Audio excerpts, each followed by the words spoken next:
کل ہم نے اس پر بات کی تھی کہ ان کے اعمال کو شیطان نے ان کے لیے خوشنما بنا دیا۔ جب بھی کوئی نظریہ گھڑا جاتا ہے، نظریہ قائم کیا جاتا ہے، کوئی فلسفی وجود میں آتی ہے تو ظاہر سی بات ہے اس کے کچھ اپنا اثرات ہوتے ہیں، اس کے ایک لاہی عمل بھی مرتب ہوتا ہے، پھر ہم اس پر چلتے رہتے ہیں، ایک فلسفی گھڑتی ہے۔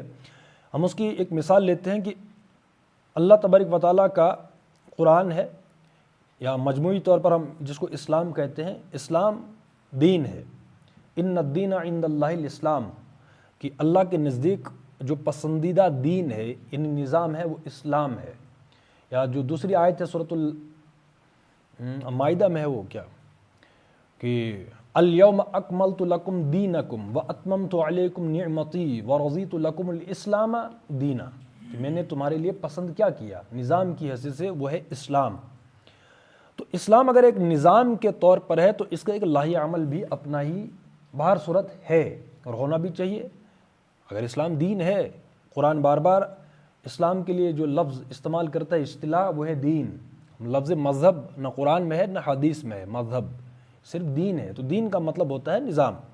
اب وہ نظام جو اپنا قیام چاہتا ہے، اس کا قیام کیسے ہو، اس کا بھی طریقہ موجود ہے۔ ختم نبوت ہو چکا ہے، اب اس کا طریقہ بھی دین کو نافذ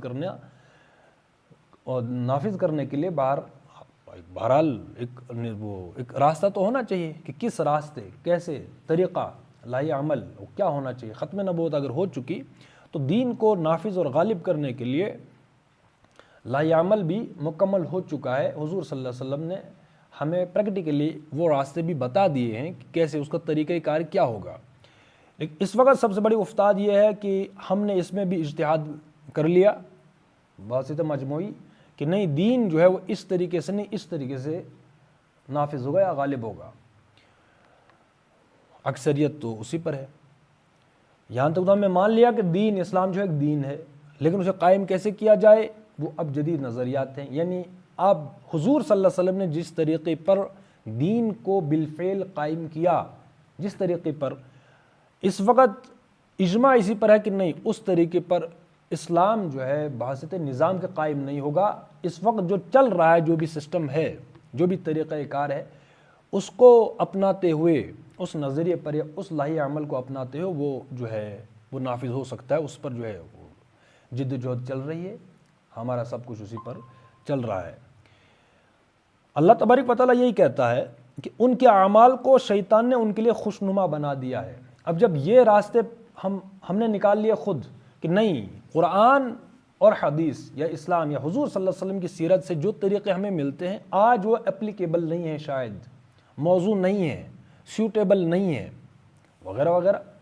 حالانکہ ختم نبوت ہم مانتے ہیں۔ ختم نبوت کا مطلب کیا ہوا کہ جو بھی کام ہے حضور صلی اللہ علیہ وسلم نے اصولی طور پر جو دیے وہی حتمی ہوں گے۔ اجتہاد یا دوسری بات، ہم نے کوئی کام کرنا ہے، اگر اس کام کو کرنے کے طریقے ہمیں قرآن و سنت سے نہیں مل رہے تو اجتہاد کرنے کی ایک تک بنتی ہے، لاجک بنتا ہے کہ بھائی اجتہاد کیا جائے۔ کیونکہ ہم نے یہ کام کرنا تھا، نہ قرآن میں ہمیں اس کی دلیل مل رہی ہے، نہ حدیث میں مل رہی ہے، نہ صحابہ کے کسی عمل سے مل رہی ہے، تو ہمیں نئے طریقے ایجاد کرنے کے لیے ہم مجبور ہوتے ہیں، مجبور محض ہوتے ہیں۔ اس لیے ہم اجتہاد کر بیٹھتے ہیں، مل بیٹھ کے جو ہے علماء بیٹھے ایک نیا طریقہ جو ایجاد کیا کہ بھائی یہ طریقہ جو ہے وہ سیوٹیبل ہے، قرآن و سنت کے منافی بھی نہیں ہے، لگتا ہوا محسوس ہوتا ہے، معلوم ہوتا ہے، اس لیے اس طریقے پر ہم عمل کریں گے۔